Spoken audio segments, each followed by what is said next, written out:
Vous m'avez demandé des exemples pour illustrer mon précédent tutoriel sur les conjonctions de subordination. Étant donné qu'elles sont nombreuses, je vais vous présenter les plus courantes. On commence par les conjonctions de temps. Quand et lorsque.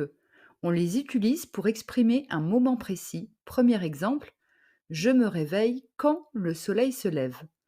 Deuxième exemple, lorsque tu arriveras, nous partirons.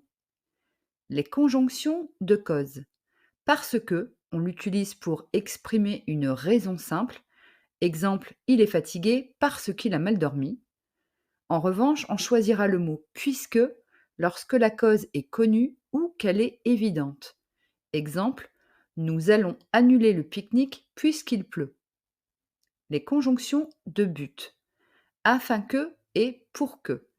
On les utilise pour exprimer une action visant un objectif. Premier exemple, il étudie beaucoup afin que ses parents soient fiers de lui. Deuxième exemple, je vais t'aider pour que tu finisses plus rapidement. Les conjonctions de conditions. Là aussi, elles sont nombreuses. Voici un exemple avec si. Si tu viens demain, nous irons au musée. Les conjonctions d'opposition ou de concession, bien que et quoique, on les utilise pour exprimer une idée qui va à l'encontre de l'action principale. Premier exemple, bien qu'il soit fatigué, il a continué à travailler. Deuxième exemple, quoi que tu dises, il ne changera pas d'avis. Pour conclure ce tutoriel, voici une liste des 20 conjonctions de subordination les plus utilisées en français.